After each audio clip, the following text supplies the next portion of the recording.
백현동 사건에 등장하는 인물들 그리고 그 관계 여기서 어떻게 해서 3천억이 넘는 이익이 업자로 돌아가게 됐는지 그 과정을 한번 좀 살펴보도록 하겠습니다. 인물 사이의 관계에 초점을 맞출 텐데요. 자, 백 기자, 이번 사건에서 가장 중요한 게 이 바로 김인섭 씨죠. 예, 맞습니다. 예. 그런데 이재명 대표는요, 관계가 끊긴 지 한 10년이 됐다, 연락이 잘 안 된다, 이런 취지로 이야기를 했는데요. 예. 지난 대선 당시에 관련 발언 먼저 들어보시겠습니다. 예. 우리 이 후보님의 성남시장 선거 선대 본부장을 하신 분이 이 개발 시행업체에 이제 영입이 되니까 자연녹지에서 4단계를 띄워가지고 준주거지가 되면서 용적률이 5배가 늘고. 저는 연락도 잘 안 되는 사람이 말씀을 일단 드리고. 솔직히 이재명하고 나하고 별로 안 친해요. 나는 친해 있는 거 지금 몰라서 2010년도부터는 거의 배제된 상태인데. 네, 이 대표는 선을 그었지만요, 김인섭 씨는 지난 2006년 선거에서는요, 그 선대 본부장을 역임할 정도로 관계가 가까웠습니다. 예. 예, 그리고 성남시장이 된 이후에는 이른바 비선 실세로 활동을 했다. 그게 검찰의 시각입니다. 그러니까 이제 성남시장이 된 뒤에 성남시로 들어가서 참모를 하지 않고 이제 비선에 남아 있다. 뭐 이런 취지의 얘기군요. 예, 맞습니다. 자, 그러면 정진상 실장도 여기서 이제 중요한 인물 중에 하나인데 정진상 실장은 김인섭 씨의 밑에 있었던 관계였고요. 예, 맞습니다. 2006년 선거 당시에는요, 김인섭 씨는 선대 본부장이었고요. 네. 정진상 씨는 자원봉사를 하고 있었던 관계였기 때문에 예. 선거를 총괄했기 때문에 밑에 있었다라고 볼 수 있습니다. 예. 자, 그러면 이 두 사람 사이의 관계가 어떻게 진행이 됐는지 그것도 좀 정리를 해 주시죠. 예, 분기점은 2010년 성남시장 선거 이후로 볼 수 있는데요. 네. 2010년 성남시장 선거 이후에 그 정진상 실장은 그 이른바 관으로 들어가게 됩니다. 민이 예. 아니라 관으로 들어가게 돼가지고요. 이재명 성남시장의 정책비서관을 2차례 역임을 했고요. 그리고 네. 2022년 대선 당시에는 선대 부실장을 했고 그 이후에 당대표가 됐을 때는 정무조정실장을 하게 예, 됐습니다. 뭐 오른팔이라고 평가받고 있죠. 이재명 대표의. 예, 맞습니다. 예. 실세라는 표현을 이재명 대표가 직접 했을 정도로 오른팔이라는 이야기를 들었고요. 예. 반면에 김인섭 씨는요, 외곽에 남아서 선거를 돕게 됐습니다. 예. 지난 2010년 선거 당시에는요, 그 자비를 들여서 여론조사를 실시했다. 뭐 예. 이런 내용도 있고요. 2008년에 지역구 변경 조언, 이거는 총선 출마를 할 때 기존의 성남이 아니라 분당으로 지역을 좀 옮기는 게 좋겠다. 그 조언을 김인섭 씨가 했다고 합니다. 그리고 예. 2014년에는요. 그 이재명 후보가 2010년에 사무실로 써서 선거를 이겼던 그 사무실을 좀 선점을 해달라라는 이야기를 2014년 3월경에 듣고 실제로 5월에 계약을 했는데 김 씨가 그 과정에서 선점을 하고 그 일련의 내용을 검찰은 김 씨가 임대료까지 대납을 했다. 이렇게 예. 보고 그 있습니다. 시점이 언제라고요? 2014년 5월입니다. 예, 조금 전에 이재명 대표가 10년 정도 뭐 연락이 안 됐다 예, 이렇게 맞습니다. 얘기를 했으니까 뭐 계산해 보면 얼추 비슷하긴 한 것 같기도 하고 어쨌든 10년 수치로만 보면 10년 전까지는 연결이 되고 있었다 이렇게 볼 수 예, 있는 맞습니다. 거고요. 자, 뭐 이런 내용들은 시청자 여러분들도 좀 파악을 하고 있는 내용이에요. 자, 그렇다면 김 씨가 이제 백현동 사업에 개입한 과정을 한번 좀 살펴봐야겠죠. 예, 맞습니다. 그 전북 완주로 이전을 하는 한국식품연구원 부지에 예. 옹벽 아파트를 짓겠다. 이게 바로 이른바 백현동 사업인데요. 예. 그 백현동 사업에서 당시 한국식품연구원 부지가 보전 녹지로 묶여 있어서 개발 이익이 좀 상대적으로 기대치가 낮은 그런 땅이었습니다. 그러니까 안 팔리는 거죠, 땅이. 예, 맞습니다. 예. 땅을 팔려고 해도 기대 수익이 낮기 때문에 팔리지 않았던 건데요. 그래서 식품연구원은요, 2차례에 걸쳐서 상향을 해달라, 2단계 용도를 상향을 해달라라고 성남시에 요구를 합니다. 예. 하지만 성남시는 그때마다 거절을 했습니다. 하지만 2015년 1월에 분위기가 조금 바뀌기 시작했습니다. 예. 그러니까 김인섭 씨가 이때 영입이 된 거죠. 예, 맞습니다. 예. 김인섭 씨가 영입이 된 이후에 이 화면을 보시면요, 이재명 당시 성남시장이 예. 직접 서명을 한 내용이 있는데요. 요게 이재명이라고 쓴 거예요. 예, 이재명이고 밑에가 정진상이라고 쓴 요게 겁니다. 정진상. 예. 예.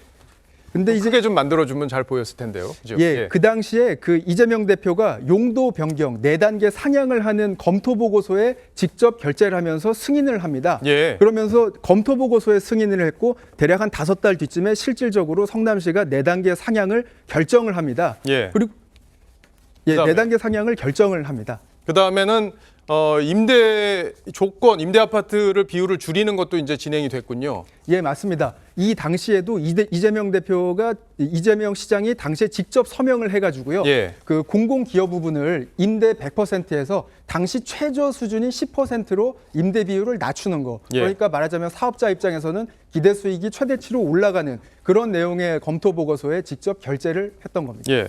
자, 그래서 결과적으로 보면은 이 아시아 디벨로퍼한테 이제 3천억의 이익이 돌아가게 된 거잖아요. 예, 맞습니다. 기존 자연 보존 녹지에서는 두 단계만 상향을 해도 예. 그 CG를 한번 같이 보시면요. 예. 이 2종 일반 주거 지역의 경우에는 용적률 250%의 18층 기준의 아파트를 지을 수 있는 그런 그 제도인데요. 예. 이거를 이게 여기가 18층이라는 높이를 지금 가리킨 거죠. 예, 그렇습니다. 층수가 18층까지 지을 수 있고요. 그러니까 요까지만 높여줘 이렇게 식품연구원이 요청을 했는데 이걸 두 번 거절했잖아요. 예, 맞습니다. 앞서 두 차례 거절을 했는데 예. 느닷없이 두 단계가 아닌 네 단계 준주거 지역으로 상향을 시키면서요. 그러니까 이건 층수 제한이 없으면 더 높게 지을 수도 있는 거죠. 맞습니다. 용적률 500% 이내라면은 예. 층수에 제한 없이 뭐 얼마든 높게 그 올릴 수 있기 때문에 그만큼 기대 수익이 높아지는 거죠. 예. 자, 그런데 국토부가 당시에 이제 공공기관들, 정부 산하기관들을 이제 지방으로 내려보내기 위해서 이런 작업들을 한 거잖아요. 땅을 이제 맞습니다. 팔아라, 팔아서 이전해야 되니까 예, 예. 팔릴 수 있게 지자체들 좀 용도도 좀 변경해주고 좀 도와줘라 이런 예, 예. 취지에 이제 박근혜 정부가 압박을 했다는 게 이제 이재명 대표 얘기가 바로 그 부분인데, 자, 그렇다면은 28개 지자체에다가 공문을 보냈다는 거잖아요. 예, 맞습니다. 그 중에서 해준 데가 있습니까? 이렇게 높게 올려준 데가 있습니까? 그 용도를 종상향했다고 하죠. 이런 예. 식으로 1종에서 2종, 2종에서 3종으로 올라가는 게 두 차례가 있었습니다. 예. 국토부에게 그 자료를 요청해서 받아봤는데요. 오늘 받았어요? 예, 오늘 그 방송 올라오기 직전에 받았는데요. 한국에너지연구원, 용인에 있던 한국에너지연구원이 예. 그 자연 보존 녹지에서 3종 일반 주거 지역으로 세 단계 상향이 됐는데 예. 그 기간은 3년 정도로 굉장히 길었었고요. 그러니까 전격적으로 4단계가 오른 백현동과 달리 이거는 시간이 좀 걸려서 진행이 됐는데 3종이었고 하나뿐이었다 이런 얘기죠? 예, 맞습니다. 단 한 건이었고요. 나머지 경우에는 종상향으로 용도가 상향된 그 허가는 없었습니다. 예. 자, 그렇다면 지금 이제 김인섭 씨가 아시아 디벨로퍼로 들어간 2015년 1월이 지금 이제 문제가 되는 건데, 예, 맞습니다. 아시아 디벨로퍼의 대표가 정바울 씨, 이분도 지금 구속이 돼 있는 상태죠. 예, 맞습니다. 두 사람의 관계는 어떤 거예요? 그 검찰 공소장에 나와 있는 내용을 보면요. 예. 로비스트 A 씨가 지난 2013년 11월에 그 정바울 씨가 성남시에 연이 닿는 그런 사람을 좀 원하고 있다, 찾고 있다. 예, 그런 이야기를 들은 로비스트가 먼저 정바울 씨한테 접근을 합니다. 그래서 김인섭이라는 사람이 있는데 성남시에 영향력을 행사할 수 있다고 판단이 된다라고 예. 설명을 정바울 씨한테 해서 실질적으로 이 세 사람이 만났는데요. 예. 그 자리에서 김인섭 씨도 똑같은 이야기를 합니다.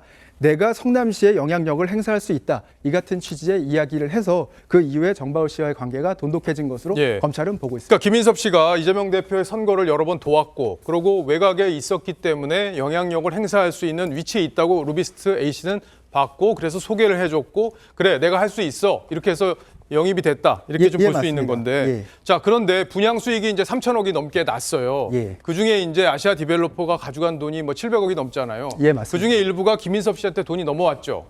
예, 맞습니다.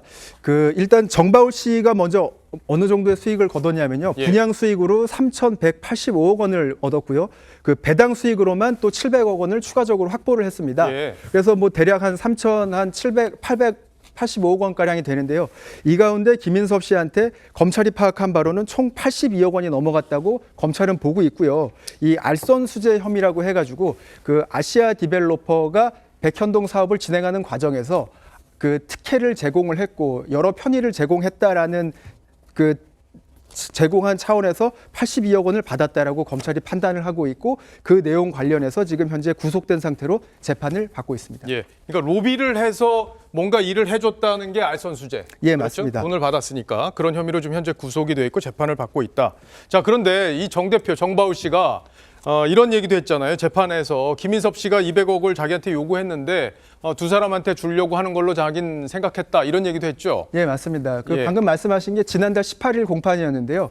정 씨가 재판장에서 방금 말씀하신 내용을 합니다. 내가 김인섭한테 들었는데 김인섭이 200억을 만들 수 있는 사업이냐, 예. 백현동 사업으로 200억을 만들 수 있냐, 이렇게 김인섭 씨가 이야기를 했다고 하고요. 그러면서 그 200억을 만들어서 자신한테 주면 내가 50%를 갖고 두 사람에게 50%가 갈 것이다. 이런 이야기를 김인섭 씨가 정바울 씨에게 했다고 합니다. 예. 근데 정바울 씨는요, 그 두 사람이 자기가 생각하기에는 김인섭 씨는 특정을 하진 않았지만 이재명 대표와 정진상 전 실장이 두 사람이었을 것이다 라고 자신은 생각했다라는 게 정바울 씨의 예. 법정 증언이었습니다.